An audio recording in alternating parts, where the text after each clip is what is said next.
Hi students, welcome to Big Learning. അപ്പോൾ നമ്മളിന്ന് നോക്കാൻ പോകുന്നത് നമ്മുടെ 2025 RRB NDPC എക്സാം സീരീസിൻ്റെ ഭാഗമായി ഇന്ത്യൻ ഹിസ്റ്ററിയിൽ നിന്നുള്ള കുറച്ച് പ്രീവിയസ് ഇയർ ക്വസ്റ്റ്യൻസ് ആണ്. അത് മുൻ വർഷങ്ങളിൽ നമ്മുടെ റെയിൽവേ എക്സാമിന് ചോദിച്ചിട്ടുള്ള ഹിസ്റ്ററിയുമായി ബന്ധപ്പെട്ട കുറച്ച് പ്രീവിയസ് ഇയർ ക്വസ്റ്റ്യൻസ് ആണ് നമ്മളിവിടെ നോക്കാൻ പോകുന്നത്. ഓക്കെ, സോ നമുക്ക് ക്വസ്റ്റ്യൻസിലോട്ട് പോയാലോ. എന്തൊക്കെയാണ് നമ്മളെപ്പോഴും ശ്രദ്ധിക്കേണ്ട കാര്യം, നമുക്ക് എപ്പോഴും നമ്മൾ ഈ ഹിസ്റ്ററി എന്ന സബ്ജക്റ്റിലെ ഏത് GK സബ്ജക്റ്റ് എടുത്താലും നമ്മൾ എപ്പോഴും നോക്കേണ്ടത് PVQ ബേസ് ചെയ്ത് വേണം പഠിച്ചു പോവേണ്ടത്. അപ്പോൾ അതുകൊണ്ട് തന്നെ പ്രീവിയസ് ഇയറിൽ നിന്ന് ഇഷ്ടംപോലെ ക്വസ്റ്റ്യൻസ് റിപ്പീറ്റഡായി എന്ത് ചെയ്യാറുണ്ട്, പറഞ്ഞ എക്സാമിനൊക്കെ ചോദിക്കാറുണ്ട്. അപ്പോൾ ഈ പറഞ്ഞ NDPCക്കും ഉറപ്പാണ്, കഴിഞ്ഞ NDPC എക്സാമിൽ നിന്നും ഉറപ്പായിട്ടും ചോദിച്ച ക്വസ്റ്റ്യൻസ് അല്ലെങ്കിൽ ആ ഒരു പോർഷൻ എവിടെ നിന്നാണോ ചോദിച്ചത് ആ ഒരു ഭാഗം നിന്നുള്ള ക്വസ്റ്റ്യൻസ് എന്ത് ചെയ്യും, ഉറപ്പായിട്ടും ചോദിക്കുന്നതാണ്. അപ്പോൾ നമുക്ക് പോയാലോ. നമ്മൾ ഫസ്റ്റ് ചോദ്യം who among the following participated in the all world religious conference held in 1893 in Chicago. നിങ്ങൾ കേട്ടിട്ടുണ്ടായിരിക്കും ചിക്കാഗോ പ്രസംഗം അല്ലേ. അത് നമുക്കറിയാം. ഈ ചിക്കാഗോ സ്പീച്ച് കണ്ടക്ട് ചെയ്ത ആളാരാ, നമുക്കറിയാം. അത് പ്രസംഗിച്ചത് ആരാ, നമ്മുടെ സ്വാമി വിവേകാനന്ദനാണ് അല്ലേ. സോ സിമ്പിൾ ചോദ്യമാണ്, സിമ്പിളായിട്ട് ചോദിച്ചൊരു ചോദ്യമാണ്. പക്ഷെ നമുക്ക് ഈ ക്വസ്റ്റ്യനിൽ ഒരു വേറൊരു ക്വസ്റ്റ്യൻ ഉണ്ടെന്ന് അറിയാമോ. ഈ ചിക്കാഗോ സ്പീച്ച് കണ്ടക്ട് ചെയ്തത് സ്വാമി വിവേകാനന്ദനാണെങ്കിലും അത് ഏത് വർഷം അല്ലേ, അത് നമ്മുടെ ഈ ക്വസ്റ്റ്യന് തന്നെ കൊടുത്തിട്ടുണ്ട്. അത് നിങ്ങൾ നോട്ട് ചെയ്ത് വെക്കുക. ഏത് വർഷമാണ്? 1893 1893 ഏത് ഈ ചിക്കാഗോ പ്രസംഗം ആര് സ്പീച്ച് ചെയ്ത്? നമ്മുടെ സ്വാമി വിവേകാനന്ദൻ. ഏത് വർഷം? 1893. സോ ആ ഒരു ക്വസ്റ്റ്യൻ നിങ്ങൾ മാർക്ക് ചെയ്ത് വെക്കുക, ഉറപ്പായിട്ട് ചോദിക്കുക. ചിക്കാഗോ സ്പീച്ച് കണ്ടക്ട് ചെയ്ത സ്വാമി വിവേകാനന്ദൻ അല്ലെ, കണ്ടക്ട് ചെയ്ത വർഷം ഏത് വർഷം? 1893 1893 ചിക്കാഗോ സ്പീച്ച് ആര് കണ്ടക്ട് ചെയ്യുന്നത്? സ്വാമി വിവേകാനന്ദൻ. ഏത് വർഷം? 1893 അല്ലേ. ഈ നമ്മുടെ സ്വാമി വിവേകാനന്ദൻ്റെ ഏറ്റവും പ്രധാനപ്പെട്ട പുള്ളി ആരംഭിച്ചൊരു സംഘടനയാണ്, സ്ഥിരമായി ചോദിക്കുന്നതാണ്, രാമകൃഷ്ണ മിഷൻ എന്ന് പറയുന്നത് അല്ലേ. Ramakrishna mission. Who was the founder of Ramakrishna mission? Ramakrishna മിഷന്റെ സ്ഥാപകനാരാ? സ്വാമി വിവേകാനന്ദൻ. 1897 ഏത് വർഷം? 1897 1897 രാമകൃഷ്ണ മിഷൻ രൂപീകരിച്ചത്. ആരാ സ്ഥാപകൻ? സ്വാമി വിവേകാനന്ദൻ. സ്വാമി വിവേകാനന്ദനാണ് എന്ത് രൂപീകരിച്ചത്? രാമകൃഷ്ണ മിഷൻ രൂപീകരിച്ചത്. ഏത് വർഷം? 1897 1897. ഇത് ഹെഡ് ക്വാർട്ടേഴ്സ് പറഞ്ഞത് വെസ്റ്റ് ബംഗാളിലെ ബേലൂർ എന്നൊരു സ്ഥലമാണ്. ബേലൂർ കേട്ടോ, വെസ്റ്റ് ബംഗാളിലെ ബേലൂരാണ് രാമകൃഷ്ണ മിഷന്റെ ഹെഡ് ക്വാർട്ടേഴ്സ് എന്ന് പറയുന്നത് കേട്ടോ. അതും ചോദിച്ചിട്ടുണ്ട്. ബേലൂർ മഠം, അതാണ് മദ്. ബേലൂർ മദ് മീൻസ് ബേലൂർ മഠം. ബേലൂർ മഠം സ്ഥാപിച്ചത് ആരാണ്? ആര്? സ്വാമി വിവേകാനന്ദൻ. സോ കൃത്യമായി നോട്ട് ചെയ്യുക. 1893 ആൻഡ് 1897 ഈ 2 വർഷം കേട്ടോ. 93 സ്പീച്ച്, 97 രാമകൃഷ്ണ മിഷൻ ആര് രൂപീകരിക്കുന്നു? സ്വാമി വിവേകാനന്ദൻ രൂപീകരിച്ച വർഷം. ഓക്കെ, ദെൻ അടുത്ത question. Who was the court poet of king Harshavardhana? ഹർഷവർദ്ധന്റെ കോർട്ട് പോയറ്റ് ആരെന്നാണ് ചോദ്യം. സോ ഹർഷവർദ്ധൻ നമ്മുടെ പുഷ്യഭൂതി ഡൈനാസ്റ്റി അല്ലേ, അഥവാ വർദ്ധന ഡൈനാസ്റ്റിയിലെ ഏറ്റവും ഫേമസ് ആയ റൂളറാണ് അല്ലേ. പുഷ്യഭൂതി അഥവാ വർദ്ധന ഡൈനാസ്റ്റി അല്ലേ.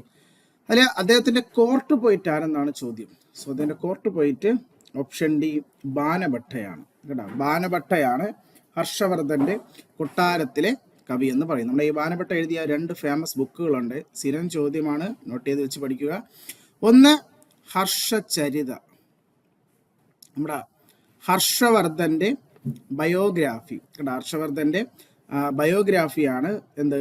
ഹർഷചരിത. 2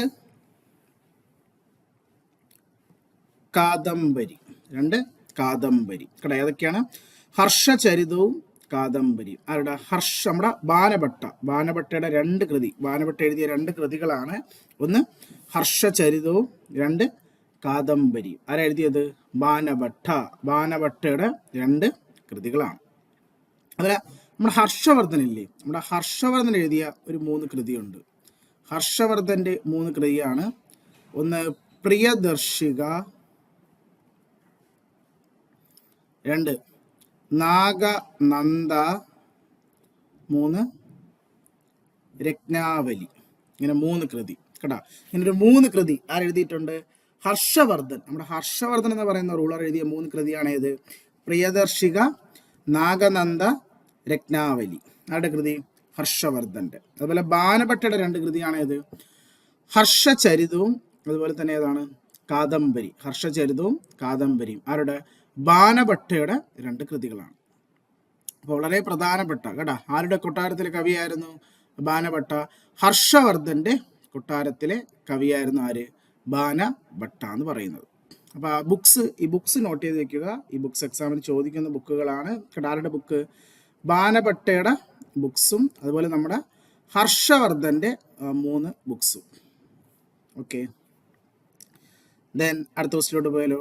നമ്മുടെ അടുത്ത ചോദ്യം, who among the following was the important God of the Aryans? നമ്മുടെ വേദിക് ഏജ് എന്ന് പറഞ്ഞ ചാപ്റ്ററിൽ ചോദിച്ച ചോദ്യമാണല്ലേ. വേദകാലഘട്ടത്തിൽ ആര്യന്മാരുടെ ഇമ്പോർട്ടൻ്റ് ഗോഡ് എന്ന് പറയുന്നത് ആരെന്നാണ് ചോദ്യം അല്ലേ. സോ നമുക്കറിയാം വേദകാലഘട്ടത്തിൽ 2 പീരീഡായിട്ടാണ് ഒരു വർഷിപ്പ് നടത്തിയിരുന്നത്. ഒരു കാലഘട്ടത്തിലാണെങ്കിൽ അതായത് ഏർലി വേദിക് പീരീഡും ലേറ്റർ വേദിക് പീരീഡും. ഇതിൽ ഏർലിയിലാണെങ്കിൽ അവർ വർഷിപ്പ് ചെയ്തിരുന്ന ആരെയാ? നാച്ചുറൽ ഫോഴ്സസിനെയാണ് അല്ലേ. പക്ഷെ ലേറ്റർ വന്നപ്പം ഏതായി? ത്രിമൂർത്തി എന്നൊരു കോൺസെപ്റ്റായി അല്ലേ. സോ ഇതിൽ ആര്യന്മാരുടെ കാലഘട്ടത്തിൽ അവർ ഏറ്റവും കൂടുതൽ ഇമ്പോർട്ടൻസ് കൊടുത്തിരുന്നത് നാച്ചുറൽ ഫോഴ്സസിലെ പുരന്തറിനാണ്. പുരന്തർ എന്ന് പറഞ്ഞാൽ ദ ഗോഡ് ഓഫ് റെയിൻ, ഇടിമിന്നൽ, റെയിൻ ആൻഡ് തണ്ടർ, ഇടിമിന്നലിൻ്റെ ദേവൻ. ആരടാ ഈ പുരന്തർ? ആരാ? ഇത് സംസ്കൃത പേരാ പുരന്തർ കേട്ടോ. ആരാടാ ഈ പുരന്തർ? നമ്മുടെ ഓപ്ഷൻ സി ഇന്ദ്രനാണ്. ഇന്ദ്ര ഭഗവാന്റെ പേരാണെന്ത്? പുരന്തർ. ഇന്ദ്രനാണ് അവർ ഏറ്റവും കൂടുതൽ എന്ത് കൊടുത്തിരുന്നത്? ഇമ്പോർട്ടൻസ് കൊടുത്തിരുന്നത്. ഏത് പീരീഡിൽ? ഈ കാണുന്ന വേദകാലഘട്ടത്തിൽ കേട്ടോ. വേദകാലഘട്ടത്തിൽ ആര്യന്മാർ ഏറ്റവും കൂടുതൽ ഇമ്പോർട്ടൻസ് കൊടുത്ത ഗോഡ് ആരാ? ഇന്ദ്രനാണ്. ഇന്ദ്രനായിരുന്നു അവർ ഏറ്റവും കൂടുതൽ എന്ത് കൊടുത്തിരുന്നത്? ഇമ്പോർട്ടൻസ് കൊടുത്തിരുന്നത്. ഓക്കെ, രണ്ടാമത് അഗ്നിദേവന്. രണ്ടാമത് ആർക്കാണ്? രണ്ടാമത് അഗ്നിദേവനായിരുന്നു ഇമ്പോർട്ടൻസ്. ഏറ്റവും കൂടുതൽ ഇമ്പോർട്ടൻസ് കൊടുത്തത് ഇന്ദ്രനാണ്. ഓക്കെ, ഇന്ദ്രന്റെ സംസ്കൃതമാണ് പുരന്തർ എന്ന് പറയുന്നത്. Who is Purandar? ഇന്ദ്രൻ. ആരാണ്? ഇന്ദ്രനാണ്. ദെൻ അടുത്ത ക്വസ്റ്റിലോട്ട് പോയാലോ. നമ്മുടെ അടുത്ത ചോദ്യം, who among the following signed a pact with lord Irwin on March 15, 1931? 1931 March 5. ഏത് വർഷമാണ്? 1931 മാർച്ച് 5 കേട്ടോ. നമ്മുടെ ലോർഡ് ഇർവിൻ ആരുമായിട്ടാണ് സന്ധി വെച്ചെന്നാണ് ചോദ്യം. ലോർഡ് ഇർവിൻ ആരെന്നറിയോ? ആ സമയത്ത് ഇന്ത്യയുടെ വൈസ്രോയി ആണ് ആര്? ഇർവിൻ പ്രഭു. അപ്പം അദ്ദേഹം ആരുമായിട്ട് സന്ധി വെച്ചെന്ന് വെച്ചാൽ നമ്മുടെ ഗാന്ധിജിയുമായാണ്. ആരുമായിട്ടാണ്? ഗാന്ധിജിനെ പറയും ഗാന്ധി ഇർവിൻ പാക്ട് എന്ന് പറയും. ഇത് നമ്മൾ പറഞ്ഞ പേരാണെന്ത്? Gandhi Irwin pact. ഗാന്ധിജിയും ആര്?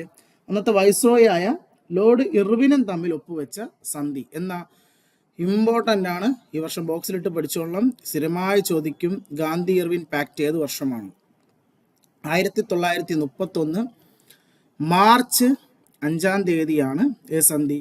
ഗാന്ധി ഇർവിൻ പാക്ട് കേട്ടോ. ഗാന്ധി ഇർവിൻ പാക്ട് എന്നാണ് 1931 മാർച്ച് 5 ആണ് കേട്ടോ. അപ്പം അന്നത്തെ വൈസ്രോയി ആരാ? നമ്മുടെ ലോർഡ് ഇർവിൻ പ്രഭു. ഇർവിനും ഗാന്ധിജിയും തമ്മിൽ ഒപ്പുവെച്ച സന്ധിയാണ് ഏത്?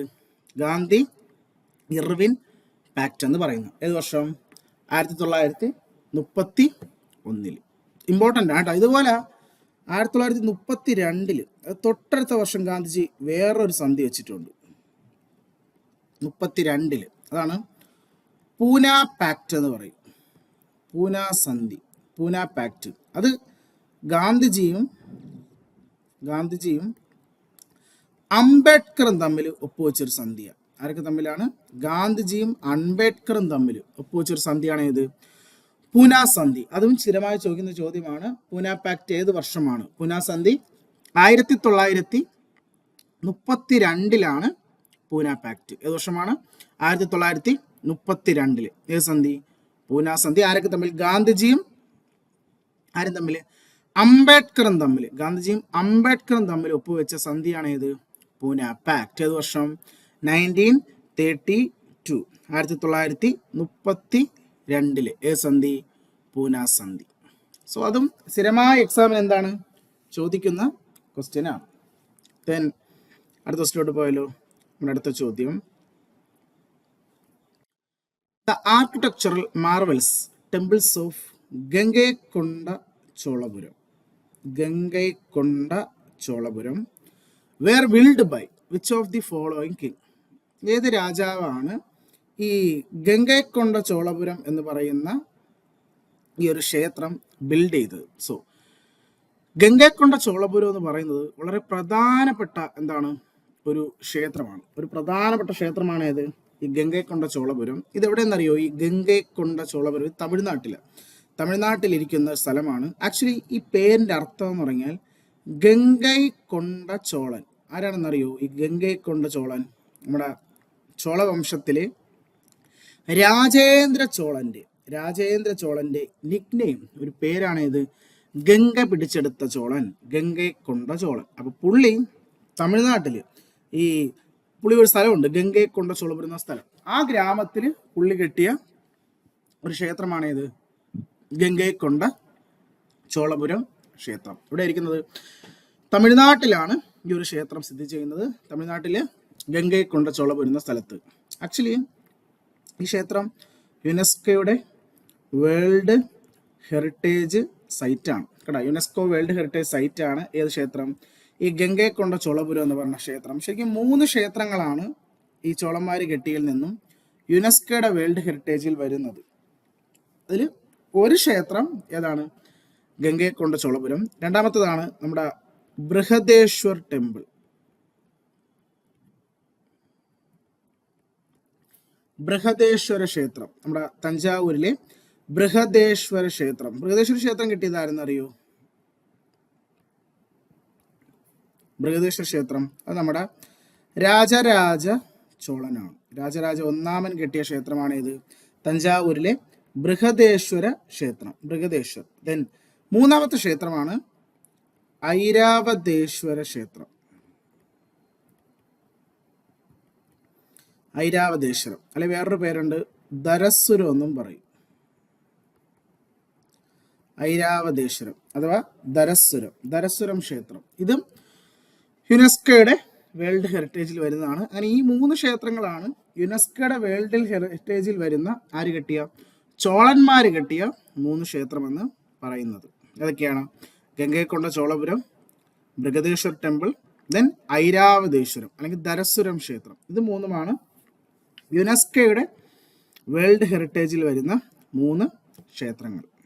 ഓക്കെ, ദെൻ അടുത്ത ക്വസ്റ്റിലോട്ട് പോയാലോ? നമ്മുടെ അടുത്ത ചോദ്യം,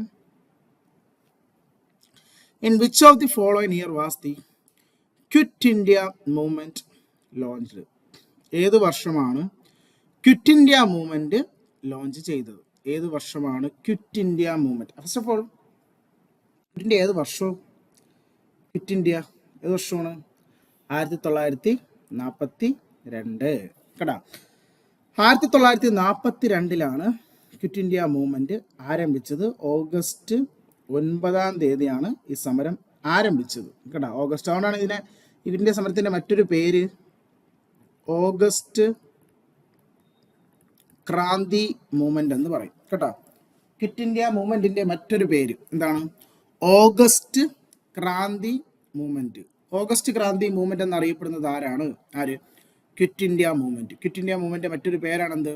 ഓഗസ്റ്റ് ക്രാന്തി മൂവ്മെന്റ്. അപ്പൊ എന്നാ ക്വിറ്റ് ഇന്ത്യ സമരം ആരംഭിച്ചത്?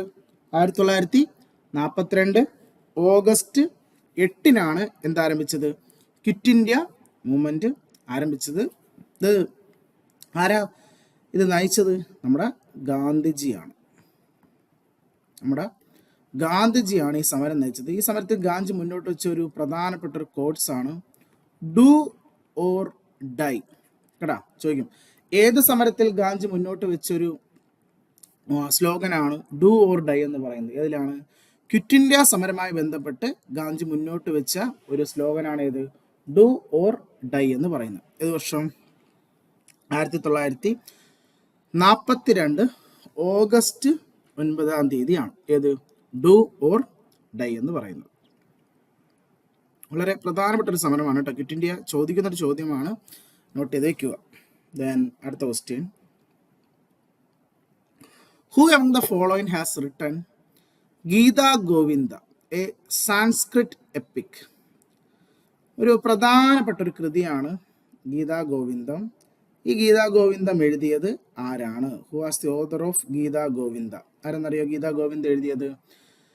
ഗീതാ ഗോവിന്ദം എഴുതിയത് ജയദേവനാണ്.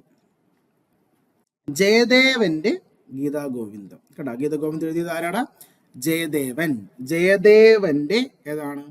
ഗീതാ ഗോവിന്ദം. വളരെ പ്രധാനപ്പെട്ട കൃതിയാണ്. ഇത് ഒരുപാട് തവണ റിപ്പീറ്റഡ് ചോദിച്ചുള്ള ഒരു ബുക്കാണ് ഗീതാ ഗോവിന്ദം. ആരുടെ? ജയദേവന്റെ ഗീതാ ഗോവിന്ദം. അതുപോലെ ഈ കൽഹണന്റെ ഒരു പ്രധാന കൃതിയുണ്ട്, നല്ല ചോദിക്കാൻ ചാൻസ് ഉള്ള ഒരു ബുക്കാണ്, നോട്ട് ചെയ്യുക. ബുക്കിന്റെ പേരാണ് രാജ തരംഗിണി കേട്ടോ. കൽഹണൻ എഴുതിയ ഒരു പ്രധാനപ്പെട്ട ഒരു കൃതിയാണ് ഏത്? രാജ തരംഗിണി എന്ന് പറയുന്നത്. ആരുടെ കൃതിയാണ് രാജ തരംഗിണി? കൽഹണൻ. കൽഹണന്റെ രാജ തരംഗിണി. ഹു റോട്ട് രാജ തരംഗിണി? ആരാണ് രാജ തരംഗിണി എഴുതിയത്? ആരാണ്? കൽഹണൻ. കൽഹണന്റെ രാജ തരംഗിണി. അത് നല്ല സ്ഥിരമായ എക്സാമിന് ചോദിക്കുന്ന ഒരു ക്വസ്റ്റ്യൻ ആണ്, ചോദിക്കാൻ നല്ല ചാൻസ് ഉള്ള ഒരു ബുക്കാണ് കേട്ടോ, രാജ തരംഗിണി. ഇവിടെ ഗീതാ ഗോവിന്ദം, ആരുടെ ഗീതാ ഗോവിന്ദം? ജയദേവന്റെ ഗീതാ ഗോവിന്ദം. ഓക്കെ, ദെൻ അടുത്ത ക്വസ്റ്റ്യനിലോട്ട് പോയാലോ. അടുത്ത ചോദ്യം, who regarded Vedas as the source of all knowledge and known for the slogan go back to the Vedas? ആരാണ് വേദപഠനങ്ങൾക്ക് വേണ്ടി ഇങ്ങനൊരു മുദ്രാവാക്യം പറഞ്ഞത്? എങ്ങനെ?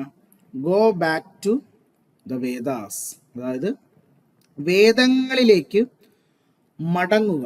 വേദങ്ങളിലേക്ക് മടങ്ങുക എന്ന് പറഞ്ഞത് ആരാണ്? Go back to Vedas. ആരെന്നറിയോ ഗോ ബാക്ക് ടു വേദാസ് എന്ന് പറഞ്ഞത്? വേദങ്ങളിലേക്ക് മടങ്ങുക എന്ന് പറഞ്ഞത് അത് നമ്മുടെ ഓപ്ഷൻ സി സ്വാമി ദയാനന്ദ സരസ്വതിയാണ്. സ്വാമി ദയാനന്ദ സരസ്വതിയാണ് നമ്മുടെ ആര്യസമാജിന്റെ ഭാഗമായി അദ്ദേഹം ആരംഭിച്ച ഒരു സംഘടനയാണ് അല്ലേ നമ്മുടെ ആര്യസമാജം. ആര്യസമാജം ഏത് വർഷമാണ്? സ്ഥിരം ചോദ്യമാണ്. ഏത് വർഷം? 1875 1875 ബോംബെയിൽ രൂപീകരിച്ച ഒരു സംഘടനയാണ് ഇത് ആര്യസമാജം. അതിൻ്റെ ഭാഗമായി സ്വാമി ദയാനന്ദ സരസ്വതി പറഞ്ഞ ഒരു കോട്സ് ആണ് ഇത്, go back to the Vedas. വേദങ്ങളിലേക്ക് മടങ്ങുക എന്ന് പറഞ്ഞത് ആരാണ്? സ്വാമി ദയാനന്ദ സരസ്വതി. അദ്ദേഹം രൂപീകരിച്ച സംഘടനയാണ് ഇത് ആര്യ സമാജ് എന്ന് പറയുന്നത്. ഏത് വർഷം?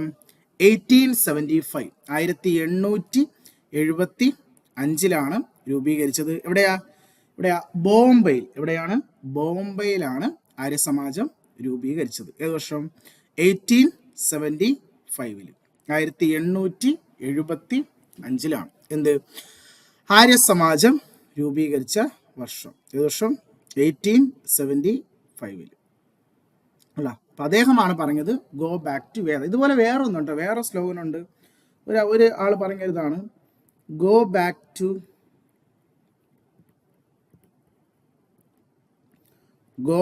To the Gita. ഗീതയിലേക്ക് മടങ്ങുക. ആരാന്ന് അങ്ങനെ പറഞ്ഞെന്നറിയോ? Go back to Gita.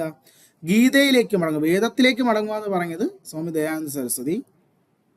ഗീതയിലേക്ക് മടങ്ങുക, ഗോ ബാക്ക് ടു ഗീത എന്ന് പറഞ്ഞ ആരെന്നറിയോ? അത് നമ്മുടെ സ്വാമി വിവേകാനന്ദൻ കേട്ടോ. വിവേകാനന്ദനാണ് എന്ത് പറഞ്ഞത്?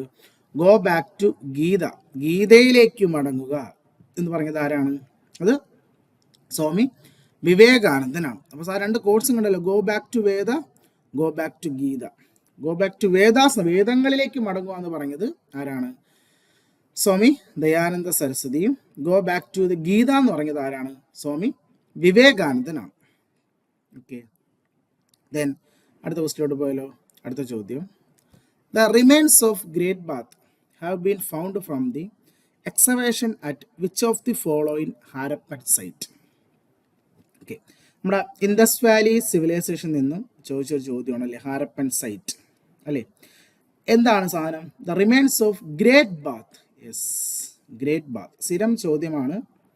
നമ്മുടെ ഇൻഡസ് വാലി എന്ന് കണ്ടെത്തിയ ഒരു പ്രധാനപ്പെട്ട ഒരു ബിൽഡിംഗ് ആണ് ഈ ഗ്രേറ്റ് ബാത്ത്. ഗ്രേറ്റ് ബാത്ത് ഒരു റെക്റ്റാങ്കുലർ ഷേപ്പിലുള്ള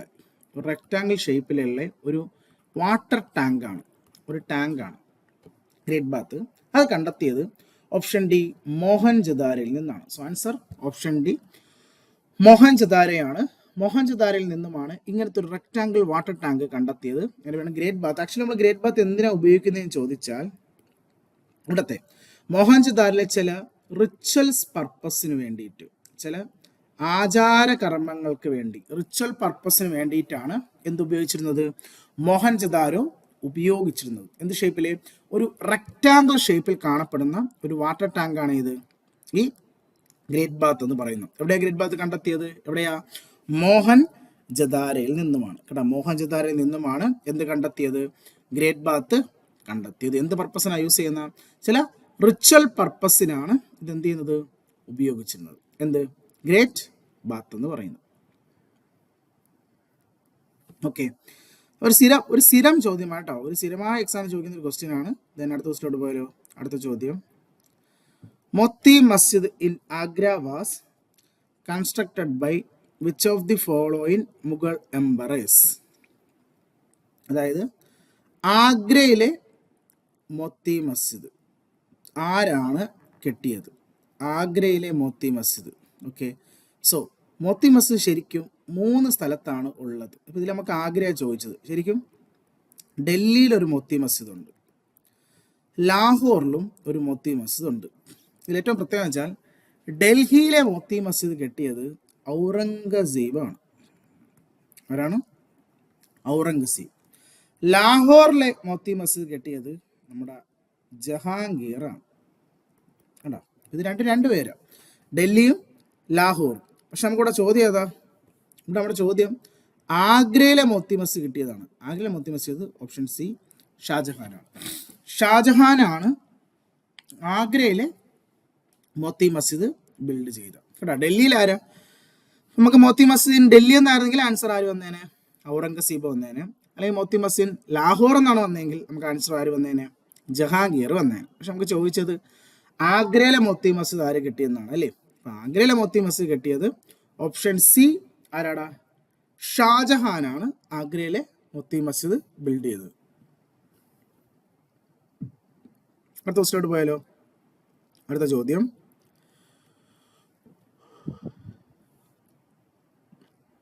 who was the viceroy of India when the Indian Arms Act 1878 was passed? Okay, question ഏതാ?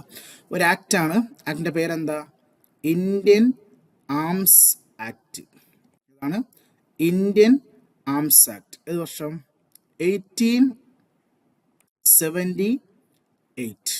1878 ഇന്ത്യൻ ആംസ് ആക്ട്. അത് പാസ് ചെയ്ത വൈസ്രോയി ആരെന്നാണ് ചോദ്യം. സോ ഇന്ത്യൻ ആംസ് ആക്ട് 1878 അത് പാസ് ചെയ്ത വൈസ്രോയി ആണ് Lord Lytton എന്ന് പറയും. ആരാണ്? Lord Lytton. ലിട്ടൺ പ്രഭു ആണ് 1878 എന്താക്ട്? ഇന്ത്യൻ ആംസ് ആക്ട് എന്ത് ചെയ്യുന്നത്? പാസ് ചെയ്ത കേട്ടോ. ആരാണ്? Lord Lytton. ലിട്ടൺ പ്രഭു ആണ്. എന്താക്ട്? Indian arms act. ഏത് വർഷം? 1878. 1878 ഈ ആക്ട്. ഏത് ആക്ട്? Indian arms act. ആരാണ്? ലിട്ടൺ. ആക്ച്വലി ഇതേ വർഷം തന്നെ വേറൊരു ആക്ട് ഉണ്ട് കേട്ടോ. അതാണ് വെർനാക്കുലർ പ്രസ് ആക്ട്. ഇതൊരു സ്ഥിരം ചോദ്യമാണ്, ചോദിക്കും. വെർനാക്കുലർ പ്രസ് ആക്ട് പാസ് ചെയ്ത വർഷം ഏത് വർഷമാണ്? വെർനാക്കുലർ പ്രസ് ആക്ട് പാസ് ചെയ്ത vernacular press act 1878. 1878 vernacular press act pass ചെയ്തത്. അതും അത് തന്നെയാണ് ലിട്ടൺ അല്ലേ, ലിട്ടൺ പ്രഭു തന്നെ. ഇത് വളരെ ഇമ്പോർട്ടൻറ്റ് ചോദ്യമുണ്ട് ഈ ആക്ട് ചെയ്ത് ഈ വെർണാക്കുലർ പ്രസ് ആക്ട്. കാരണം നമ്മുടെ ഇന്ത്യൻ പത്ര സ്വാതന്ത്ര്യത്തെ നിരോധിച്ചുകൊണ്ട് ഇന്ത്യൻ ലാംഗ്വേജുള്ള പത്രങ്ങളെ പബ്ലിഷ് ചെയ്യുന്നത്, പ്രിന്റ് ചെയ്യുന്നതിന് നിർത്തിവെച്ചുകൊണ്ട് വന്നൊരു ആക്ട് ആയിരുന്നു 1878 ഏത് ആക്ട്, ഈ വെർണാക്കുലർ പ്രസ് ആക്ട്. അപ്പം ആ ആക്ടും 1878 ആണ്, സെയിം വർഷം തന്നെയാണ്. അപ്പം ആര് തന്നെയാണ് വൈസ്രോയി പാസ് ചെയ്തത്? ലോർഡ് ലിട്ടൺ പ്രഭു. നമ്മുടെ ലിട്ടൺ പ്രഭു ആണ് ഈ രണ്ട് ആക്ടും, ഇന്ത്യൻ ആംസ് ആക്ടും വെർണാക്കുലർ പ്രസ് ആക്ടും എന്ത് ചെയ്ത് പാസ് ചെയ്തത്. ഏത് വർഷം? 1878. ഓക്കെ, ദെൻ അടുത്ത ക്വസ്റ്റിലോട്ട് പോയാലോ. അടുത്ത ചോദ്യം, who among the following was the founder of Indian association in Bengal? Okay, സംഘടനയാണ് അല്ലേ, നിങ്ങളുടെ പേരെന്താ? Indian association. ഇന്ത്യൻ അസോസിയേഷൻ എവിടെ? ബംഗാളിൽ. എവിടെയാണ്? ബംഗാളിൽ. വർഷം 1876. ഇതാണ് വർഷം, 1876. അത് നോട്ട് ചെയ്യുക, എന്നാലും ചോദിക്കാൻ ചാൻസ് ഉണ്ട്. ഏത് വർഷമാണ് ഇന്ത്യൻ അസോസിയേഷൻ രൂപീകരിച്ചത്? ഏത് വർഷം? 1876. 1876 ഇന്ത്യൻ അസോസിയേഷൻ ഫൗണ്ട് ചെയ്തത്. ആരാണ് അതിന്റെ സ്ഥാപകൻ എന്നാണ് ചോദ്യം. സ്ഥാപകൻ ഓപ്ഷൻ സി സുരേന്ദ്രനാഥ് ബാനർജി. ആരാണ്? സുരേന്ദ്രനാഥ് ബാനർജിയാണ് എന്തിന്റെ സ്ഥാപകൻ? നമ്മുടെ ഇന്ത്യൻ അസോസിയേഷന്റെ സ്ഥാപകൻ. ഏത് വർഷം? 1876 കേട്ടാ, സുരേന്ദ്രനാഥ് ബാനർജി കേട്ടാ. എന്തിന്റെ? The founder of Indian association. ഏത് വർഷം? 1876. എവിടെ? ബംഗാളിൽ. നമ്മുടെ ബംഗാളിലാണ് ഈ ഒരു സംഘടന രൂപീകരിച്ചത്. ഓക്കെ, ദെൻ അടുത്ത ക്വസ്റ്റിലോട്ട് പോയാലോ. നമ്മുടെ അടുത്ത ചോദ്യം, who was the commander of Akbar to lead the Mughal army in the battle of Haldighati? Okay, so ഒരു പ്രധാനപ്പെട്ട ഒരു യുദ്ധമാണ് ഇത്, ഈ ഹൽഡിഗഡ് യുദ്ധം. ഹൽഡിഗഡ് ഏത് വർഷം എന്നറിയോ? Battle of Haldighati 1576. ഏത് വർഷമാണ്?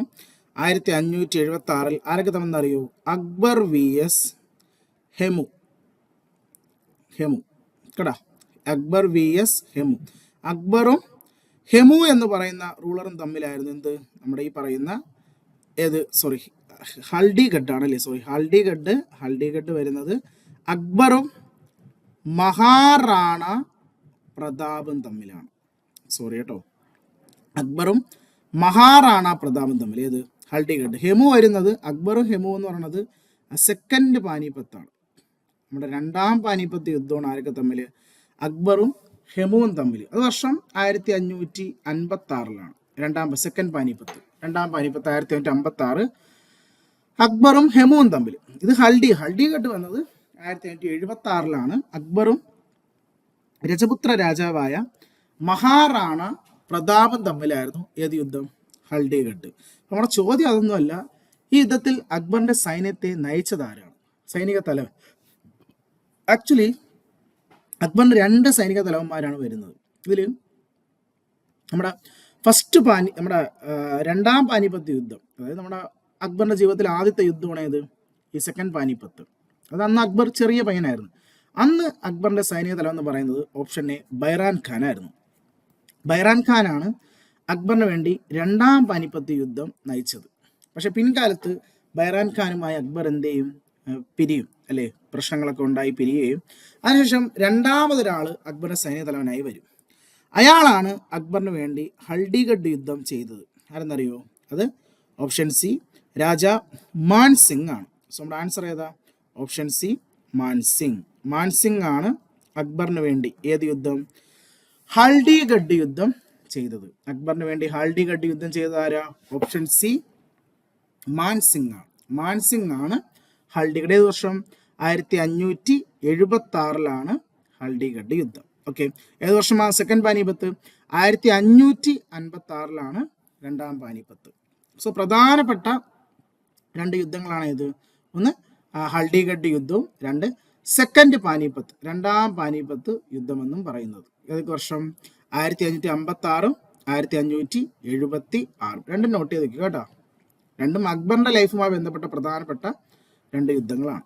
ഓക്കെ, ദെൻ അടുത്ത ക്വസ്റ്റിലോട്ട് പോയാലോ. അടുത്ത ചോദ്യം, who among the following launched the home rule league in 1916 at Madras? അതാണ് ഹോം റൂൾ ലീഗ്, നമ്മുടെ ഹോം റൂൾ മൂവ്മെന്റ് ഏത് വർഷമാണ്? 1916 അല്ലേ? നമ്മുടെ 1916 ഇന്ത്യയിൽ രൂപീകരിച്ച ഒരു പ്രധാനപ്പെട്ട ഒരു സംഘടനയാണ് ഏത്? Home rule movement, home rule league എന്ന് പറയുന്നത് അല്ലെ? ഏത് വർഷമാണ്? 1960. ആക്ച്വലി ഈ ഹോം റൂൾ മൂവ്മെന്റ് 1916 2 സ്ഥലങ്ങളാണ് ഇതിന് വെന്യൂ ആവുന്നത്. ഒന്ന് മദ്രാസും 2 പൂനെയും. 2 സ്ഥലങ്ങളാണ് എന്തിന്? ഹോം റൂൾ മൂവ്മെന്റിന്റെ വെന്യൂ എന്ന് പറയുന്നത്. ഇതിൽ നമ്മുടെ ചോദ്യം മദ്രാസിൽ ആരാണ് ലീഡിങ് എന്നാണ് ചോദിച്ചത് അല്ലേ? സോ മദ്രാസിൽ നയിച്ചത് നമ്മുടെ ഓപ്ഷൻ സി ആനി ബെസന്റ് ആണ്. നമ്മുടെ ആനി ബെസന്റ് പുള്ളിക്കാരിയാണ് ഇവിടെ മദ്രാസ്. നമുക്ക് ആനി ബെസന്റ് അറിയാം, നമ്മുടെ ഇന്ത്യൻ നാഷണൽ കോൺഗ്രസിന്റെ അല്ലേ, INCയുടെ ആദ്യത്തെ വുമൺ പ്രസിഡന്റ് കൂടിയാണ് അല്ലേ? ഇന്ത്യൻ നാഷണൽ കോൺഗ്രസിന്റെ ആദ്യത്തെ വനിതാ പ്രസിഡന്റ് കൂടിയാണ് ആര്? ആനി ബെസന്റ് അല്ലേ? പുള്ളിക്കാരിയാണ് ഹോം റൂൾ മൂവ്മെന്റിനെ എവിടെ നയിച്ചത്? മദ്രാസിൽ നയിച്ചത്. എവിടെ? മദ്രാസിൽ. പക്ഷെ നമ്മുടെ ചോദ്യം അതാണ് അല്ലേ? ഇനി വേണമെങ്കിൽ ഒരു ചോദ്യം ചോദിക്കാം, home rule movement at Pune ആരാണ് പൂനെയിൽ നയിച്ചത്? പൂനെയിൽ നയിച്ചത് നമ്മുടെ ലോകമാന്യ തിലക്, നമ്മുടെ ബാലഗംഗാധർ തിലകാണ് ഇവിടെ നയിച്ചത്, പൂനെയിൽ നയിച്ചത് കേട്ടോ. മദ്രാസിലെ അനി ബസന്റും പൂനെയിൽ ആരാണ്? ലോകമാന്യ തിലക്, നമ്മുടെ ബാലഗംഗാധർ തിലകാണ് ഇവിടെ നയിച്ചത്, പൂനെയിൽ നയിച്ചത്. ഏത് വർഷം?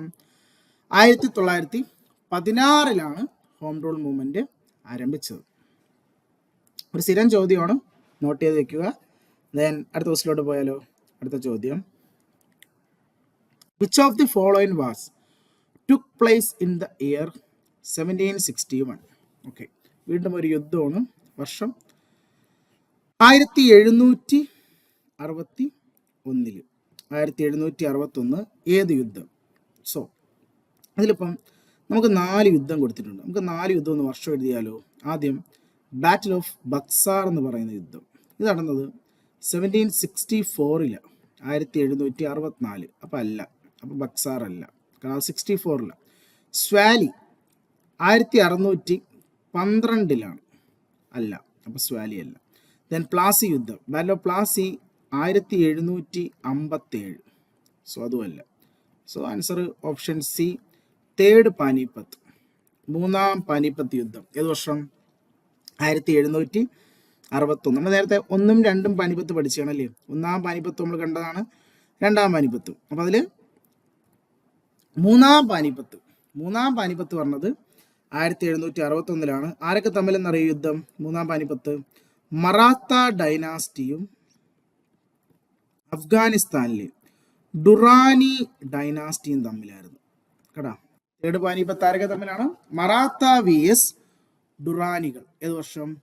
1761. 1761. ഓക്കെ, നമുക്ക് ഈ പാറ്റേൺ കുറേ ക്വസ്റ്റ്യൻ ചോദിക്കും കേട്ടോ. ഈ യുദ്ധങ്ങൾ നടന്ന വർഷവും ആ പാറ്റേണിൽ കുറേ ക്വസ്റ്റ്യൻ ചോദിക്കും. കൃത്യമായിട്ട് എന്ത് ചെയ്യുക? യുദ്ധങ്ങളെല്ലാം പഠിച്ചു വെക്കുക. ഓക്കെ, ദെൻ അടുത്ത ക്വസ്റ്റിലോട്ട് പോയാലോ. നമ്മുടെ അടുത്ത ചോദ്യം, Qutbuddin Aibak was found of which of the following outdoor sports?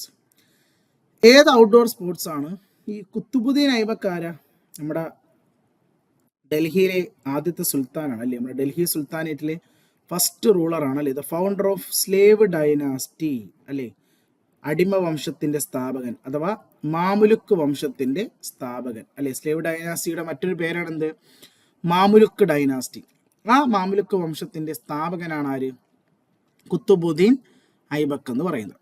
അപ്പം പുള്ളി ഏത് ഔട്ട്ഡോർ ഗെയിംസ് കൊണ്ടുവന്നാണ് ചോദ്യം അല്ലേ? അപ്പം പുള്ളി നമ്മൾ പഠിച്ചിട്ടുണ്ട്. പുള്ളി എങ്ങനെയാണ് മരിച്ചത്? പുള്ളി മരിച്ചത് പോളോ കളിക്കുന്നതിനിടെ, പോളോ ഗെയിം അല്ലേ? പോളോ കണ്ടിട്ടുണ്ടോ? എങ്ങനെയാ? കുതിരപ്പുറത്തിരുന്ന് ബോൾ തട്ടുന്നൊരു ഗെയിമാണ് അല്ലേ? എങ്ങനെയാ? പോളോ കളിക്കിടെ കുതിരയുടെ മുകളിൽ നിന്നും താഴെ വീണാണ് ആര് മരിക്കുന്നത്? കുത്തുബുദ്ദീൻ ഐബക്ക് മരിച്ചത് അല്ലേ? അപ്പോൾ കുത്തുബുദ്ദീൻ ഐബക്ക് കളിച്ചിരുന്ന ഗെയിം ഏതാ? സ്പോർട്സ് ഏതാ? പോളോയാണ്. ഏതാണ് ആൻസർ? Option A polo. പോളോയാണ് ആര് കളിച്ചിരുന്നത്? കുത്തുബുദ്ദീൻ ഐബക്ക് കളിച്ചിരുന്ന പ്രധാനപ്പെട്ട ഗെയിം എന്ന് പറയുന്നത് ഏതാണ്? Polo game. ഇതാടാ പോളോ. വളരെ ഇമ്പോർട്ടൻ്റ് ക്വസ്റ്റ്യൻ ആണ് പോളോ കേട്ടാ. അപ്പോൾ പോളോ ആരുടെ സമയത്ത് ആരാ? കുത്തുബുദ്ദീൻ ഐബക്ക് കൊണ്ടത്. ഒരു പോളോ ഗെയിമിൽ എത്ര പേരുണ്ടെന്ന് അറിയോ? ഒരു പോളോ ടൂർണമെന്റിൽ, ഒരു പോളോ ഗെയിമിൽ ടീം മാച്ച് ആണ്, 4 പ്ലെയർ ആണ് വരുന്നത് കേട്ടോ. ഒരു പോളോ ഗെയിമിൽ എത്ര വരും? 4 പ്ലെയേഴ്സ് ആണ് വരുന്നത് ഒരു പോളോയിൽ കേട്ടോ. ഒരു പോളോയിൽ എത്ര വരും? 4 പ്ലെയറുകൾ, 4 പേരാണ് വരുന്നത്.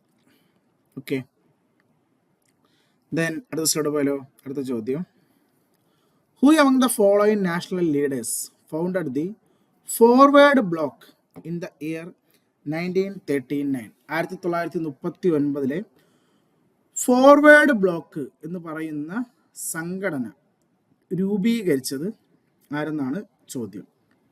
സോ ആരെന്നറിയോ ഫോർവേഡ് ബ്ലോക്ക് രൂപീകരിച്ചത്? ഫോർവേഡ് ബ്ലോക്കിന്റെ സ്ഥാപകർ എന്ന് പറയുന്നത് നമ്മുടെ സുഭാഷ് ചന്ദ്ര ബോസ് ആണ്. ആരാണ്? Option B Subhash Chandra Bose. നമ്മുടെ സുഭാഷ് ചന്ദ്ര ബോസ് രൂപീകരിച്ച ഒരു പ്രധാനപ്പെട്ട ഒരു പൊളിറ്റിക്കൽ പാർട്ടിയാണ് ഏത്?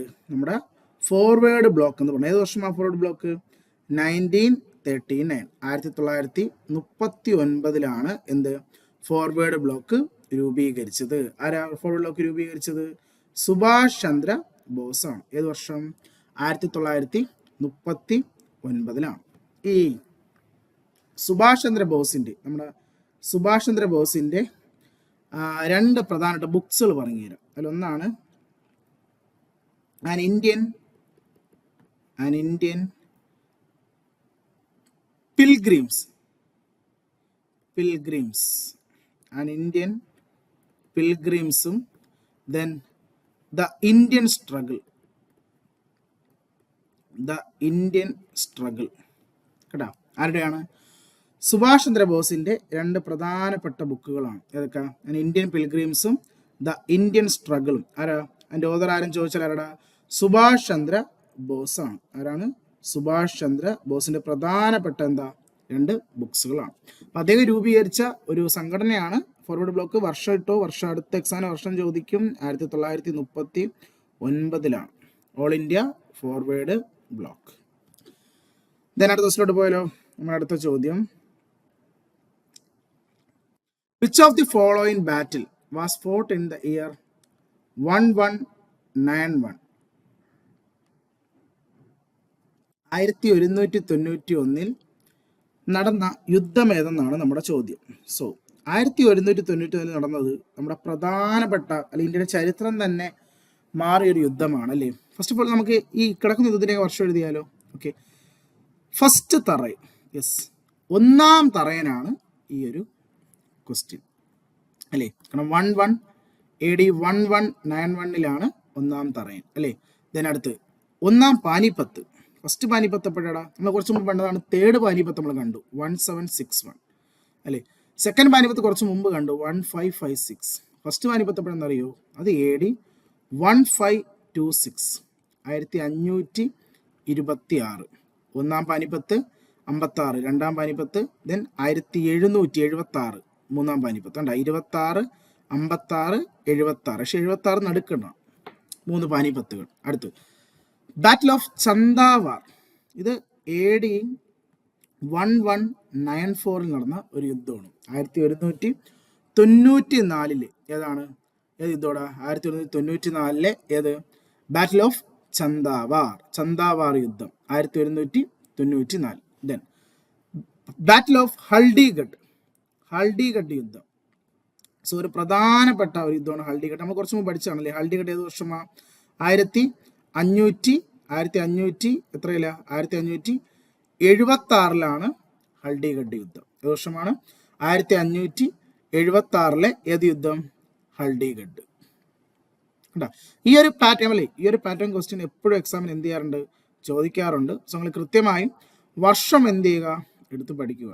കേട്ടോ. വർഷം കൃത്യമായിട്ട് നോട്ട് ചെയ്ത് പഠിച്ചെടുക്കുക. ദെൻ അടുത്ത ക്വസ്റ്റ്യൻ,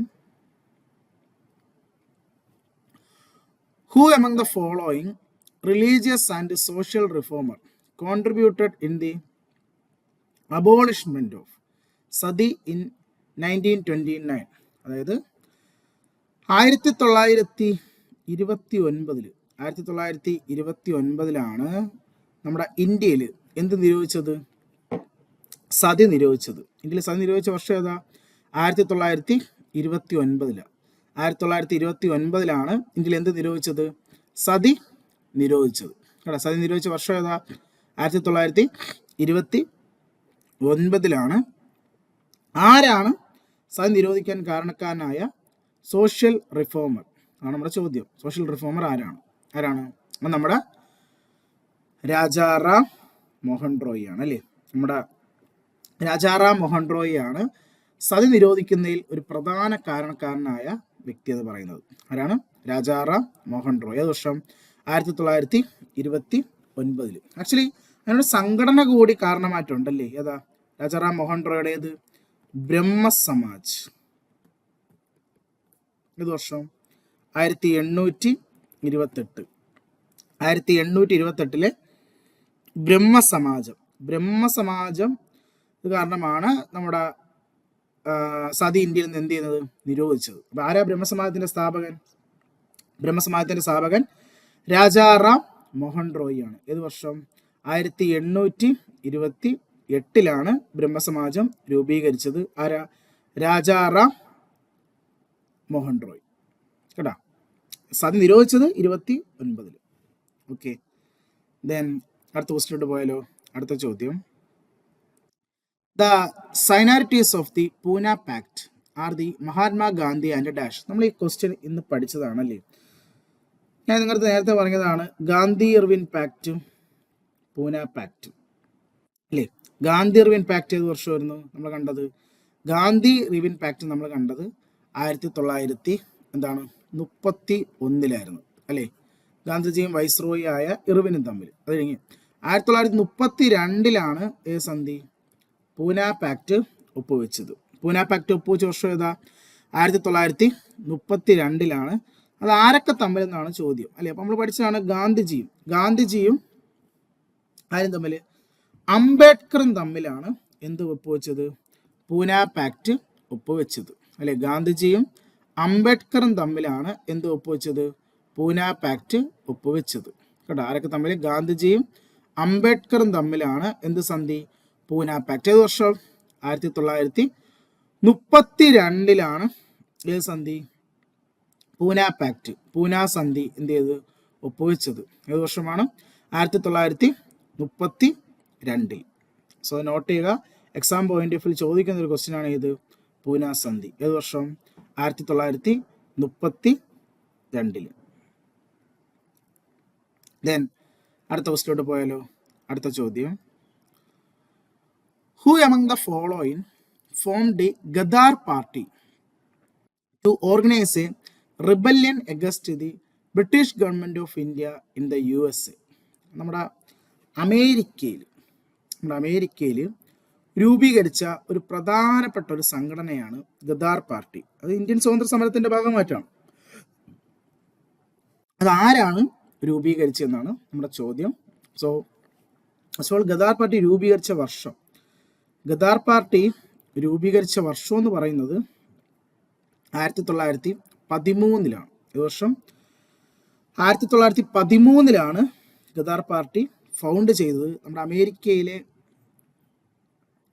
സാൻ ഫ്രാൻസിസ്കോയിലാണ് എന്ത് രൂപീകരിച്ചത്? ഗദാർ പാർട്ടി രൂപീകരിച്ചത്. ഇവിടെ ഗദാർ പാർട്ടി രൂപീകരിച്ച വർഷം 1913 എവിടെയാണ്? അമേരിക്കയിലെ സാൻ ഫ്രാൻസിസ്കോയിലാണ് ഇത് രൂപീകരിച്ചത്. കേട്ടോ, ഇനി ഇതിന്റെ ഹെഡ് ക്വാർട്ടേഴ്സ് എന്ന് പറയുന്നത്, അല്ലെങ്കിൽ ഇതിന്റെ ഫൗണ്ടർ എന്ന് പറയുന്നത് ഓപ്ഷൻ ഡി ലാലാ ഹർദയിലാണ് എന്ത് രൂപീകരിച്ചത്? നമ്മുടെ ഗദാർ പാർട്ടി എന്ന് പറയുന്ന സംഘടന രൂപീകരിച്ചത്. കേട്ടോ, ഏത് വർഷം? 1913. 1913 ഗദാർ പാർട്ടി രൂപീകരിച്ചത്. ഓക്കെ, ഞാൻ അടുത്ത ക്വസ്റ്റിലോട്ട് ചോദിച്ചാലോ? അടുത്ത ക്വസ്റ്റ്യൻ ആണ്, who among the following social reformer of Bengal earnestly fought for widow remarriages and girls education? കുറച്ച് നമ്മൾ കണ്ടതാണ്, ഇന്ത്യയിൽ സതി നിരോധിക്കുന്നതിന് വേണ്ടി പ്രധാനമായും പങ്കുവച്ച ആളായിരുന്നു നമ്മുടെ രാജാറാം മോഹൻ റോയ് അല്ലേ. അങ്ങനെ 1829 ഇന്ത്യയിൽ സതി നിരോധിച്ചതിന് ശേഷം ഇന്ത്യയിൽ ഹിന്ദു മതത്തിൽ വിഡോസ് വന്നു തുടങ്ങി. അപ്പോൾ ആ വിഡോസിനൊരു പുനർവിവാഹം കഴിക്കാനുള്ള അനുമതി ഇന്ത്യയിൽ ഇല്ലായിരുന്നു കേട്ടാ. അങ്ങനെ അതിൻ്റെ ഭാഗമായി ഇന്ത്യയിൽ വിഡോസിന് ഒരു പുനർവിവാഹം കഴിക്കാനുള്ള അനുമതി നൽകണമെന്ന് പോരാടിയ സോഷ്യൽ റിഫോമർ, അദ്ദേഹത്തിൻ്റെ പേരാണ് ഈശ്വർ ചന്ദ്ര വിദ്യാസാഗർ എന്ന് പറയുന്നത്. ആരാണ്? ഈശ്വർ ചന്ദ്ര വിദ്യാസാഗർ കേട്ടോ. ഈശ്വർ ചന്ദ്ര വിദ്യാസാഗർ അദ്ദേഹമാണ് വിഡോ റീമാരേജിനും ഗേൾസ് എഡ്യൂക്കേഷനും വേണ്ടി പ്രധാനമായും പോരാടിയ എന്തെന്ന് പറയുന്നത് സോഷ്യൽ റിഫോമർ എന്ന് പറയുന്നത്. ആരാണ്? ഈശ്വർ ചന്ദ്ര വിദ്യാസാഗർ കേട്ടോ. വളരെ പ്രധാനപ്പെട്ട ഒരു ക്വസ്റ്റ്യൻ ആയിട്ട് അത് നോട്ട് ചെയ്യണം കേട്ടോ, ഈശ്വർ ചന്ദ്ര വിദ്യാസാഗർ. ദെൻ അടുത്ത ക്വസ്റ്റിലോട്ട് പോയാലോ? നമ്മുടെ അടുത്ത ചോദ്യം, in which of the following years was the all India Muslim league found? ഏത് വർഷമാണ് ഓൾ ഇന്ത്യ മുസ്ലിം ലീഗ് രൂപീകരിച്ചത് കേട്ടോ? ഏത് വർഷമാണ് ഓൾ ഇന്ത്യ മുസ്ലിം ലീഗ് രൂപീകരിച്ചത്? Yes, 1905 December 30 all India Muslim league രൂപീകരിച്ചത് കേട്ടോ. ഓൾ ഇന്ത്യ മുസ്ലിം ലീഗ് രൂപീകരിച്ച വർഷം ഏതാണ്? 1905 December 30. 1905 December 30 all India Muslim league എന്ത് ചെയ്യുന്നത്? രൂപീകരിച്ചത് കേട്ടോ. സോ ഇമ്പോർട്ടൻ്റ് ആണ്. ഏത് വർഷമാണ്?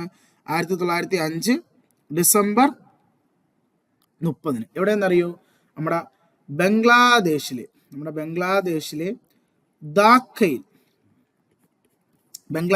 ധാക്കയിലാണ് ഓൾ ഇന്ത്യ മുസ്ലിം ലീഗ് രൂപീകരിച്ചത്. ഏത് വർഷം?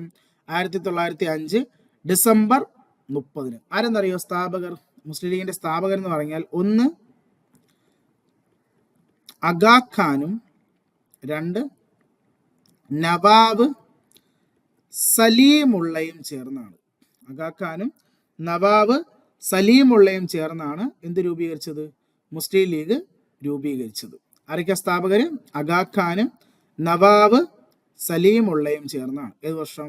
1905 ഡിസംബർ 30. 1905 ഡിസംബർ 30 എന്ത് രൂപീകരിച്ചത്? മുസ്ലിം ലീഗ്. എവിടെയാ? ധാക്ക. അത് ഇമ്പോർട്ടൻ്റ് ആണ്, നോട്ട് ചെയ്യുക കേട്ടോ. ഓക്കെ, സോറി, 1905 അല്ല, 1906 ആണ്. 1906 1906 ഡിസംബർ 30. 5 അല്ല കേട്ടോ, 5 അല്ല, 1906. 1906 ഡിസംബർ 30 മുസ്ലിം ലീഗ് രൂപീകരിച്ചത്. എവിടെയാ? ധാക്കയിൽ കേട്ടോ. ബംഗ്ലാദേശിലെ ധാക്കയിലാണ് എന്ത് രൂപീകരിച്ചത്? മുസ്ലിം ലീഗ് രൂപീകരിച്ചത്. ആരൊക്കെ സ്ഥാപകർ? അഗാ ഖാനും നവാബ് സലീമുള്ളയും ചേർന്ന. അഗാ ഖാനും നവാബ് സലീമുള്ളയും കേട്ടോ. 1905 അല്ല കേട്ടോ, 6 കേട്ടോ. 1906 ഡിസംബർ 30. പെട്ടെന്ന് പറഞ്ഞപ്പോൾ 1905 അറിയുന്ന. ഓക്കെ, 1906 ഡിസംബർ 30 എന്ത് രൂപീകരിച്ചത്? മുസ്ലിം ലീഗ് രൂപീകരിച്ചത്. ഇതിന് അടുത്ത ദിവസം പോയാലോ? നമ്മുടെ അടുത്ത ചോദ്യം, which of the following session of INC did it split into moderates and extremists? അതായത് നമ്മുടെ ഇന്ത്യൻ നാഷണൽ കോൺഗ്രസിൻ്റെ ഒരു സെഷനായിരുന്നു. അതായത് ഒരു സെഷനിൽ വെച്ച് നമ്മുടെ ഇന്ത്യൻ നാഷണൽ കോൺഗ്രസ് 2 വിട്ടുപിരിയും. നമ്മൾ പറയും മോഡറേറ്റ്സ് എന്നും പറയും, എക്സ്ട്രീമിസ്റ്റ് എന്നും പറയും. അത് മിതവാദികളും തീവ്രവാദികളെന്നും പറയും. അത് എവിടെ വെച്ചെന്നറിയോ? 1907 സൂരറ്റ് സെഷൻ. നമ്മളിതിനെ സൂരറ്റ് സ്പ്ലിറ്റ് എന്നാണ് ഈ ഒരു സംഭവത്തെ പറയുന്നത്. അങ്ങനെ ചോദിക്കും കേട്ടോ, ഏത് വർഷമാണ് സൂരറ്റ് സ്പ്ലിറ്റ്? സൂരറ്റ് സ്പ്ലിറ്റ് നടന്ന വർഷം ഏതാ? 1907. 1907 സൂരറ്റ് സെഷനിൽ വെച്ച് ഇന്ത്യൻ നാഷണൽ കോൺഗ്രസ് 2 വിട്ടുപിരിയും. ഏതൊക്കെ? മോഡറേറ്റ്സ് എന്നും എക്സ്ട്രീമിസ്റ്റ് എന്നും. ഏത് വർഷം? 1907 കേട്ടോ. അതുപോലെ തന്നെ ഈ സെഷന്റെ പ്രസിഡന്റ് എന്ന് പറയുന്നത് റാഷ് ബിഹാരി ഘോഷാണ് കേട്ടോ. ഈ സെഷൻ നമ്മുടെ 1907 സൂരറ്റ് സെഷന്റെ പ്രസിഡന്റ് എന്ന് പറയുന്നത് റാഷ് ബിഹാരി ഘോഷ, റാഷ് ബിഹാരി ഘോഷ ആയിരുന്നു സൂറത്ത് സെഷൻ്റെ എന്ന് പറയുന്നത് പ്രസിഡന്റ് എന്ന് പറയുന്നത്. ഏത് വർഷം? 1907 ഈ ഒരു സംഘടന എന്ത് ചെയ്ത് രൂപീകരിച്ചല്ല ഈ ഒരു സെഷൻ നടന്നത്. ഓക്കെ, 1907 ഏതാണ്? സൂരറ്റ് സ്പ്ലിറ്റ് എന്ന് പറയും. ഇനി ഇതിൽ ഒരു ക്വസ്റ്റ്യൻ ചോദിക്കും. ഈ സെഷൻ്റെ നമുക്കറിയാം, ഈ സെഷൻ നമ്മൾ 2 വിഭാഗക്കാരൊക്കെ നമ്മൾ കാണുന്നുണ്ട്, മോഡറേറ്റും എക്സ്ട്രീമിസ്റ്റും. ഇതിൽ മോഡറേറ്റ്സിന്റെ വിഭാഗത്തെ നയിച്ചത് ആരും ചോദിക്കും. അത് ഗോപാലകൃഷ്ണ ഗോഖലെയാണ് ഇതിൽ മോഡറേറ്റ്സ് വിഭാഗത്തെ ലീഡ് ചെയ്തത്. അതുപോലെ ഹൂ ലീഡ് എക്സ്ട്രീമിസ്റ്റ് എന്ന് പറയും. എക്സ്ട്രീമിസ്റ്റ് വിഭാഗത്തെ നയിച്ചത് 3 പേരാണ്. ലാല്, ബാല്, പാല്, ഇങ്ങനെ 3 പേരാ. ലാൽ, ബാൽ, പാൽ, ഇങ്ങനെ 3 പേരാണ് എക്സ്ട്രീമിസ്റ്റ് വിഭാഗത്തെ നയിച്ചത്. അതാരൊക്കെയും ചോദിക്കാം. ലാല ലജ്പത് റായ്. ബാലെന്ന് പറയുന്നത് ബാൽ ഗംഗാധർ തിലക്, നമ്മുടെ ബാലഗംഗാധർ തിലക്. പാലെന്ന് പറയുന്നത് ബിപിൻ ചന്ദ്ര പാൽ. ആരൊക്കെയാണ്? ലാലാ ലജ്പത് റായ്, ബാലഗംഗാധർ തിലക്, ബിപിൻ ചന്ദ്രപാൽ. അങ്ങനെ ഇവർ 3 പേരുമാണ് നമ്മുടെ ഏത് വിഭാഗത്തെ? എക്സ്ട്രീമിസ്റ്റ് വിഭാഗത്തെ നയിച്ചത്. ലാൽ, ബാൽ, പാൽ എന്ന് പറയും. ലാൽ, ബാൽ, പാൽ. ഓക്കെ, ദെൻ അടുത്ത ക്വസ്റ്റ്യനിലോട്ട് പോയാലോ? നമ്മുടെ അടുത്ത ചോദ്യം, who among the following established the Khilji dynasty? ആരാണ് ഖിൽജി വംശത്തിന്റെ സ്ഥാപകൻ? നമുക്ക് അറിയാം, നമ്മുടെ ഡൽഹി സുൽത്താനേറ്റിലെ പ്രധാനപ്പെട്ട ഒരു ഡൈനാസ്റ്റിയാണ് ആര്? ഖിൽജി ഡൈനാസ്റ്റി അല്ലേ? ആരാണ് ഖിൽജി വംശത്തിന്റെ സ്ഥാപകൻ എന്നാണ് ചോദ്യം. ഖിൽജി വംശത്തിന്റെ സ്ഥാപകൻ എന്ന് പറയുന്നത് ഓപ്ഷൻ സി ജലാലുദ്ദീൻ ഖിൽജിയാണ്. ഓപ്ഷൻ സി ജലാലുദ്ദീൻ ഖിൽജിയാണ് ഏത് വംശത്തിന്റെ സ്ഥാപകൻ? ഖിൽജി വംശത്തിന്റെ സ്ഥാപകൻ എന്ന് പറയുന്നത്. ഖിൽജി ഡൈനാസ്റ്റിയുടെ ഫൗണ്ടർ ആരാണ്? ജലാലുദ്ദീൻ ഖിൽജി. കേട്ടാ, ജലാലുദ്ദീൻ ഖിൽജിയാണ്. ഓക്കെ, വളരെ പ്രധാനപ്പെട്ടാണ് ഈ നമ്മൾ ഈ കാണുന്ന എല്ലാ ഡൽഹി സുൽത്താനിലെ 5 വംശം ഉണ്ടല്ലോ, നമ്മൾ ഈ 5 വംശത്തിന്റെയും എന്ത് പഠിച്ചിരിക്കണം? സ്ഥാപകരെ പഠിച്ചിരിക്കണം. കേട്ടോ, ഈ 5 വംശത്തിന്റെയും ഫൗണ്ടർ എന്താണ് നമ്മൾ അറിഞ്ഞിരിക്കുക. അതിൽ ഏറ്റവും പ്രധാനമാണ് ഖിൽജി ഡൈനാസ്റ്റി. ഖിൽജി ഡൈനാസ്റ്റിയുടെ സ്ഥാപകൻ എന്ന് പറയുന്നത് ആരാണ്? ജലാലുദ്ദീൻ ഖിൽജിയാണ്. ജലാലുദ്ദീൻ ഖിൽജിയാണ് ഏത് ഖിൽജി വംശത്തിന്റെ സ്ഥാപകൻ എന്ന് പറയുന്നത്. ഓക്കെ, ദെൻ അടുത്ത question, who among the following Sultan of Delhi adopted the policy of blood and iron policy? ഏത് ഡൽഹി സുൽത്താൻ്റെ പോളിസിയാണ്, അഡോപ്റ്റ് ചെയ്ത പോളിസിയാണ്? ഇത് കഴിഞ്ഞ വർഷം തന്നെ CGL-ഉം CHL-ഒക്കെ ചോദിച്ചൊരു ചോദ്യം കൂടിയായിരുന്നു, കഴിഞ്ഞ 2024. സോ സ്ഥിരം ചോദ്യമാണ്, നോട്ട് ചെയ്യുക. ബ്ലഡ് ആൻഡ് അയൺ പോളിസി എന്ന് പറയുന്നത് ഓപ്ഷൻ സി ഗിയാസുദ്ദീൻ ബാൽബന്റെ പോളിസിയാണ്. ആരാണ്?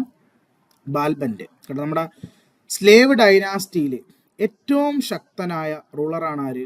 ബാൽബൻ. കേട്ടോ, നമ്മുടെ അടിമ വംശത്തിലെ സ്ലേവ് ഡൈനാസ്റ്റിയിലെ ദ മോസ്റ്റ് പവർഫുൾ ഏറ്റവും ശക്തനായ റൂളർ ആയിരുന്ന ആര്? ബാൽബൻ. ഈ ബാൽബൻ അഡോപ്റ്റ് ചെയ്ത ഒരു പോളിസിയാണ് ഇത് ബ്ലഡ് ആൻഡ് അയൺ പോളിസി എന്ന് പറയുന്നത്. കേട്ടോ, ബ്ലഡ് ആൻഡ് അയൺ പോളിസി ആരുടെയാണ്? ബാൽബന്റെ പ്രധാനമായിട്ടും വെച്ചൊരു പോളിസിയാണ്. കേട്ടോ, ബാൽബൻ, ഗിയാസുദ്ദീൻ ബാൽബന്റെ പോളിസി ഏതാണ്?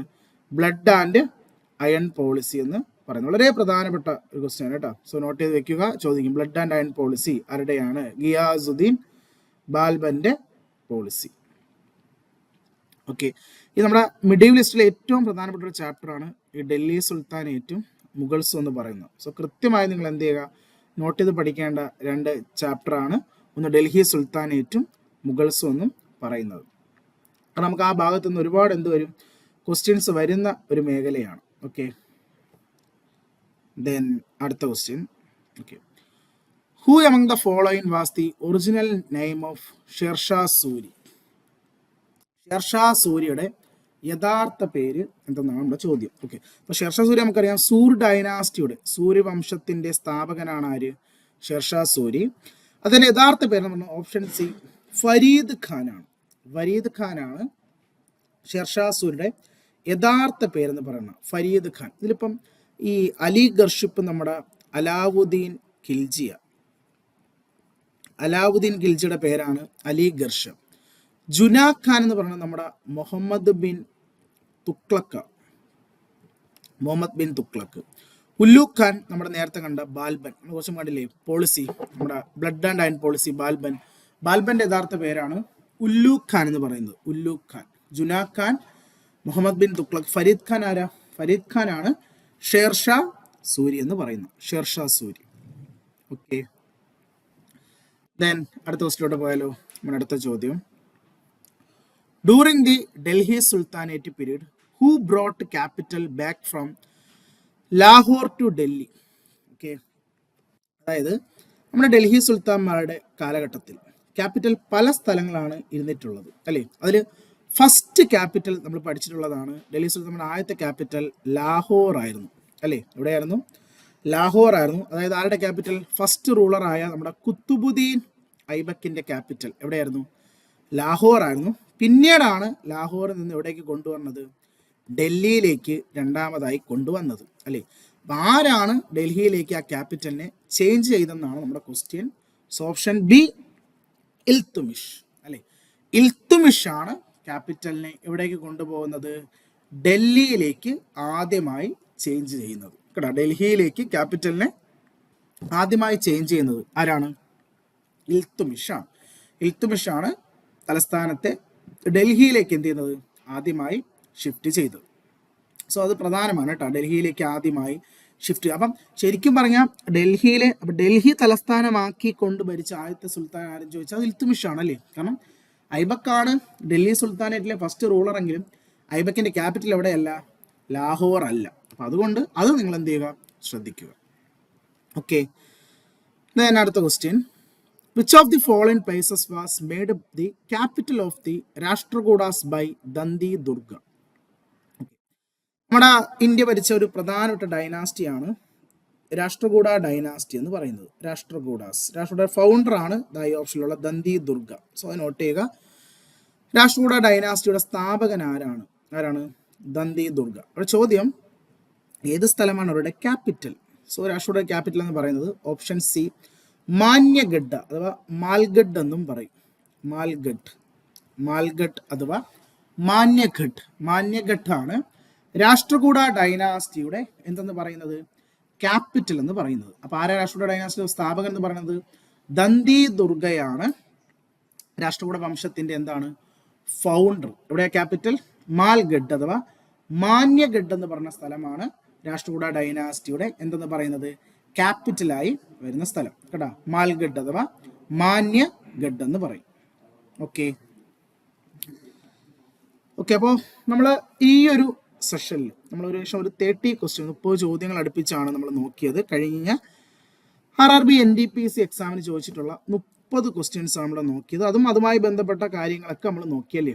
സോ നിങ്ങൾ നോക്കേണ്ട കാര്യം ഈ കണ്ട ക്വസ്റ്റ്യൻസും ഇനി ഈ ചോദിച്ച ഏതൊക്കെ ഭാഗങ്ങൾ നമുക്ക് ചാപ്റ്റർ അറിയാം, ഏതൊക്കെ ചാപ്റ്റർ ആണ്, ആ ചാപ്റ്ററിൽ നിന്നും ഇനി എന്തൊക്കെ ക്വസ്റ്റ്യൻസ് ആണ് വരാൻ ചാൻസ് ഉള്ളത് അത് നമ്മൾ സെലക്ട് ചെയ്ത് എന്ത് ചെയ്യണം? പഠിച്ച് വെക്കുകയാണ് വേണ്ടത്. ഓക്കെ, ഞാൻ ഇതുപോലുള്ളൊരു അടുത്തൊരു സീരീസുമായി വീണ്ടും വരുന്നതാണ്. Okay, thank you.